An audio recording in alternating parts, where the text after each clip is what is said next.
इस वीडियो में हम देखेंगे फैराडेज लॉ और लेंज लॉ। तो यहाँ पे सबसे पहले एक चीज़ समझ लेते हैं। जो मैग्नेटिक फ्लक्स, हमने लास्ट क्लास में एक चीज़ समझी थी, चेंज इन मैग्नेटिक फ्लक्स होगा तो क्या होगा, एक करंट आएगा। अब मैग्नेटिक फ्लक्स कब कब चेंज हो सकता है वो और देख लेते हैं। B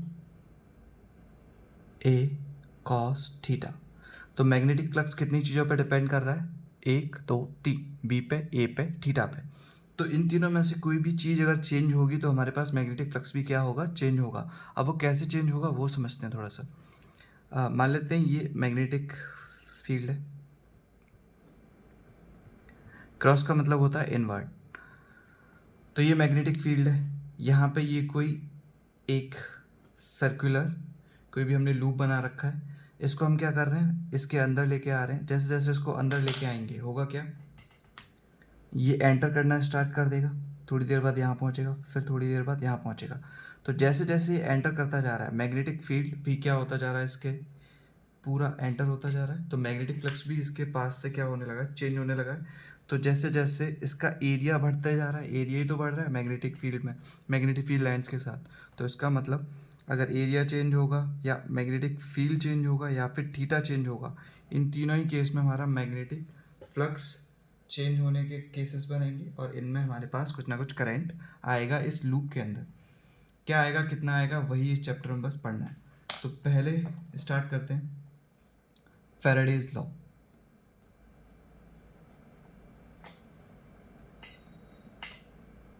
of electromagnetic induction.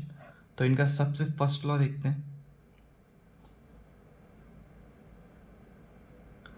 तो फर्स्ट लॉ ऑफ फैराडे क्या है, इन्होंने सिंपल सा इसमें बताया, when the amount of magnetic flux linked with the close loop. किसी भी क्लोज लूप के साथ कोई भी अमाउंट ऑफ मैग्नेटिक फ्लक्स जो कि लिंक रहता है वो क्या हो, चेंज हो। अगर वो चेंज होगा तो वहाँ पे क्या आएगा, एक इंड्यूस्ड करंट आएगा। पूरा थ्योरेटिकल लॉ है ये वाला, पहला वाला। तो इन्होंने सिंपल सा ये बताया कि जब भी चेंज इन मैग्नेटिक फ्लक्स होगा तो वहाँ क्या आएगा, कुछ ना कुछ, there will induced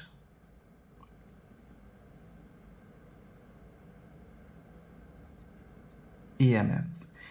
induced EMF और इंड्यूस्ड करंट एक ही बात है, इसमें कंफ्यूज होने की बात नहीं है।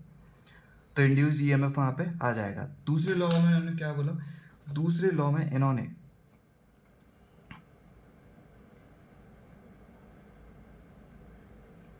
जब इन्होंने पहले लॉ में बताया कि कुछ ना कुछ ईएमएफ आएगा, तो दूसरे लॉ में इन्होंने मैग्नीट्यूड बताया है कि कितना ईएमएफ आएगा।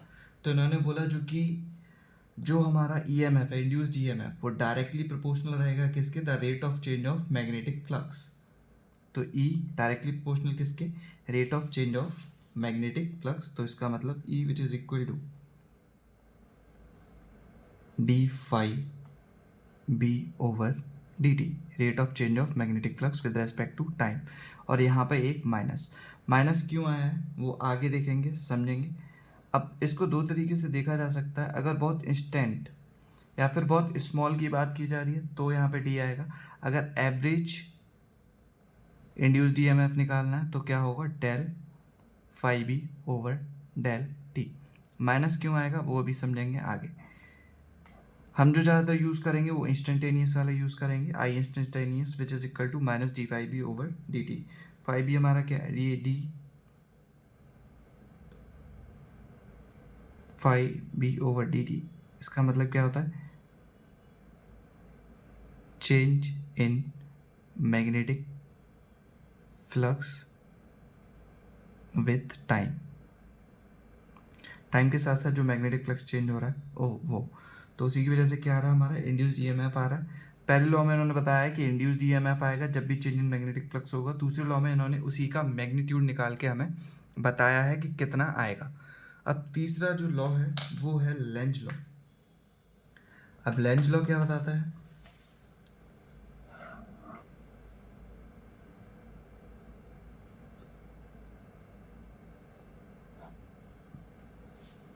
लेंज लॉ बताता है डायरेक्शन।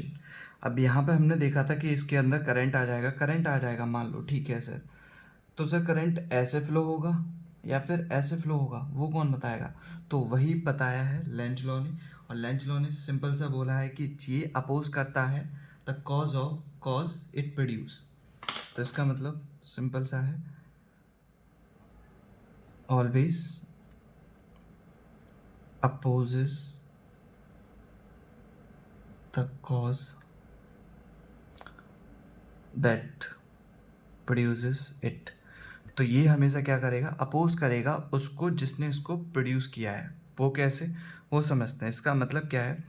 अगर हम यहाँ पे इसको ध्यान से देखें, ये एक मैग्नेट है और यहाँ पे ये एक लूप है, हमने सर्कुलर लूप बना लिया। अब ये कुछ भी रहा होगा, ये मैग्नेट क्या कर रही है? आगे आ रही है। जैसे जैसे ये मैग्नेट, ये इसका नॉर्थ पोल है, ये साउथ पोल है। थोड़ा बड़ा बना लेते हैं। ये कोई मैग्नेट है, ये इसका नॉर्थ पोल, ये इसका साउथ पोल है। अब ये क्या कर रही है? मैग्नेट इसके पास लाई जा रही है। जैसे जैसे पास लाया जाएगा इसको, तो फ्लक्स क्या होगा? बढ़ेगा। मैग्नेटिक फ्लक्स क्या होगा? बढ़ेगा, क्योंकि हमने अभी देखा था मैग्नेटिक फील्ड लाइंस क्या होती जाएंगी? बढ़ती जाएंगी। तो मैग्नेटिक फील्ड लाइन जैसे जैसे बढ़ेंगी, अब इसको ऐसे देखना थोड़ा सा, मान लो ये जो सरफेस एरिया हमने लिया है, ये ऐसे कुछ रखा हुआ है। यहाँ से एक मैग्नेट लाई जा रही है, ये मैग्नेट है जो कि पास लाई जा रही है। जैसे जैसे मैग्नेट पास लाई जाएगी, तो मैग्नेटिक फ्लक्स क्या करेगा? इंक्रीज़ करेगा। इंक्रीज़ होने का कारण क्या है? कारण ये है, जब ये दूर होगा तो इससे पास होने वाली जो मैग्नेटिक फील्ड लाइन्स है वो कम होंगी। जैसे जैसे पास आएगा तो मैग्नेटिक फील्ड लाइन्स जो इसके अंदर से क्रॉस करेंगी वो क्या हो जाएंगी? बढ़ जाएंगी। तो इस वजह से फ्लक्स क्या हो रहा है? यहाँ पर इंक्रीज़ हो रहा है। जब ये पास जाएगा तो फ्लक्स क्या होगा? इंक्रीज़ हो रहा है। तो फ्लक्स इंक्रीज हो रहा है, इसका मतलब चेंज इन फ्लक्स आ गया। यहाँ पे चेंज इन फ्लक्स आया तो कुछ ना कुछ इंड्यूस्ड ईएमएफ आया होगा। अगर इंड्यूस्ड ईएमएफ है तो इसके अंदर कुछ ना कुछ करंट भी आएगा। अब करंट कैसे फ्लो होगा? ऐसे फ्लो होगा या फिर ऐसे फ्लो होगा? वो देखने के लिए हम यूज़ करेंगे किसका? लेंज लॉ का। कैसे यूज़ करेंगे वो समझते हैं। इन्होंने बोला है कि जो इसे प्रोड्यूस कर रहा है उसी को ये क्या करेगा? अपोज करेगा। तो इसका मतलब ये प्रोड्यूस क्यों हो रहा है? क्योंकि ये पास आता जा रहा है, इसीलिए। अगर देखा जाए तो मैग्नेट इसके पास होती आती जा रही है, इसीलिए इसका फ्लक्स चेंज हो रहा है। फ्लक्स चेंज होने की वजह से यहाँ इंड्यूस्ड ईएमएफ आ रहा है। तो अगर ये इसको अपोज करेगा तो क्या करेगा? ये बोलेगा कि ये जो पास आ रहा है ये पास ना आए। यही हो गया अपोज करना। तो इसको अपोज करने का लॉजिक सिंपल है। अगर यहाँ पे ये एक क्लोज लूप है, यहाँ पे ये नॉर्थ है, मैं नॉर्थ को रोकना चाहता हूँ इसके पास आने से, तो यहाँ पे क्या बना दूँ? इस साइड पे नॉर्थ, लूप के इस साइड पे क्या बना दूँ? नॉर्थ। अगर लूप के इस साइड पे नॉर्थ बन रहा है तो दूसरी साइड पे क्या बनेगा? साउथ। बस यही था मेन चीज़। अब यहाँ से हम देखते हैं and loop rule. And loop rule क्या होता है? मान लो ये एक लूप है, ये लूप का कोई एंड है। अब यहाँ से अगर हम देखें, अगर ये नॉर्थ बनाएगा तो इसका मतलब करंट कैसे फ्लो हो रहा होगा इसमें? Anti clockwise. नॉर्थ मतलब एंटी क्लॉकवाइज। अगर एक लूप है जिसके यहाँ पे क्या बन रहा है? साउथ। साउथ बन रहा है तो ये इसमें करंट कैसे फ्लो हो रहा होगा? क्लॉकवाइज। तो यहाँ पे क्या बना है? नॉर्थ। अगर यहाँ से इसको देखा जाए, यहाँ से नॉर्थ है, ये कुछ इसको मान लेते हैं अभी लूप, तो हमें कैसे फ्लो कराना है? यहाँ से देखें तो हमें एंटी क्लॉकवाइज फ्लो कराना। तो एंटी क्लॉकवाइज कैसे होगा? यूँ। इस साइड से देख रहे हैं हम, याद रखना, यहाँ से होगा ये ऐसे एंटी क्लॉकवाइज।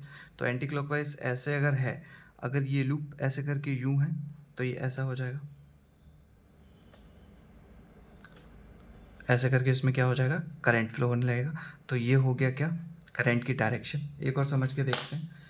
दूसरा मान लेते हैं, यहाँ पे ये साउथ है,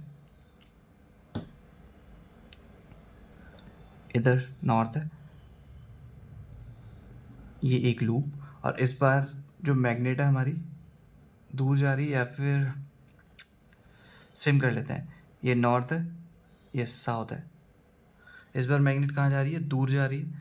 तो दूर जाने की वजह से इस बार क्या होगा समझते हैं। क्योंकि ये लूप, इस बार मैग्नेट क्या कर रही है? दूर जा रही है। तो दूर जाते हुए भी यहाँ पे ऐसा नहीं है कि यहाँ पे तो सर बढ़ रही थी इसीलिए मैग्नेटिक फील्ड या मैग्नेटिक फ्लक्स चेंज हो रहा था, या फिर इसलिए इंड्यूस्ड ईएमएफ आया। नहीं, यहाँ पे कारण सिंपल सा, इसको किससे मतलब है? चेंज से। तो यहाँ पे मान लो अगर 10 थी, थोड़ी देर बाद 7 हो गई, उसके बाद 5 हो गई, तो इसका मतलब फ्लक्स तो चेंज हुआ ना। यहाँ पे फ्लक्स क्या हो रहा है? डिक्रीज़ हो रहा है। फ्लक्स डिक्रीज हो रहा है जब दूर जा रहे हैं, पर चेंज इन फ्लक्स तो आ गया यहाँ पे। अगर चेंज इन फ्लक्स आया तो यहाँ पे देखेंगे ये चेंज इन फ्लक्स क्यों आ रहा है, तो यहाँ पे ये क्या हो रहा है, दूर जा रहा है इसीलिए। तो दूर जाने से ये इसको अपोज करेगा, ये बोलेगा दूर मत जाओ, तो दूर न जाने देने के लिए ये क्या करेगा, यहाँ पे एक अपोजिट पोलरिटी का यहाँ पे अपना बनाएगा अपोजिट पोलरिटी, यहाँ पे बनाएगा क्या, साउथ। साउथ बनते ही साउथ नॉर्थ को क्या करेगा, अट्रैक्ट करेगा, तो ये इसको क्या करने लगा, अपोज करने लगा, इसको दूर नहीं जाने देगा। और यहाँ पे अगर ये साउथ बनाए तो डायरेक्शन क्या हो जाएगी, अपोजिट डायरेक्शन हो जाएगी ऐसे, और ये ऐसे। कुछ नहीं कर रहे हैं, यहाँ से ये साउथ बनाया, इस बार साउथ बनाया तो कैसे, क्लॉकवाइज ऐसे होगा।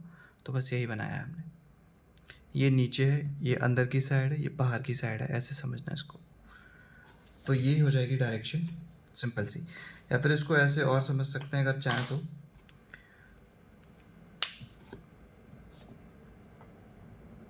ये एक मैग्नेट है, ये नॉर्थ पोल, या फिर इसको कुछ डिफरेंट देते हैं, ये साउथ पोल और ये नॉर्थ पोल। ये इसके अगर पास आ रही है तो ये क्या करेगा, अगर ये इसके पास आ रही है लूप के पास, तो ये सेम बनाएगा। कैसा बनाएगा, सेम। ये साउथ है तो ये भी साउथ बना लेगा, अपोजिट में ऑटोमेटिकली नॉर्थ।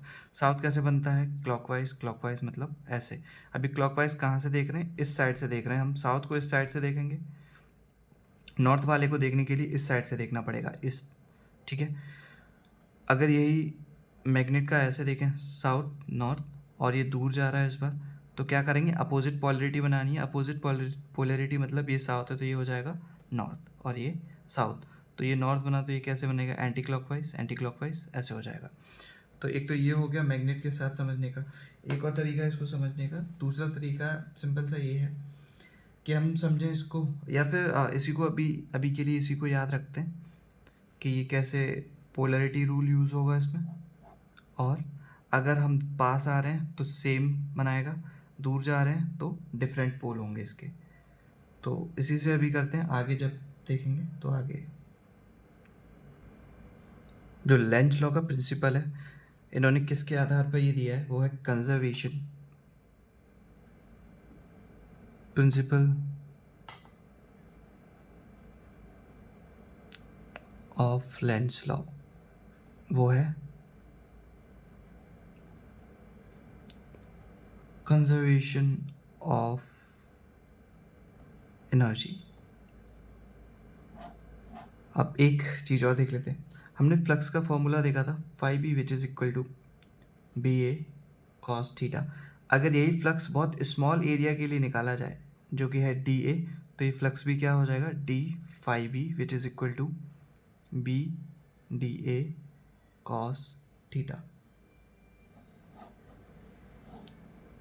तो ये हो जाएगा small change in flux which is equal to for small area B D A cos theta. बाकी का नेक्स्ट।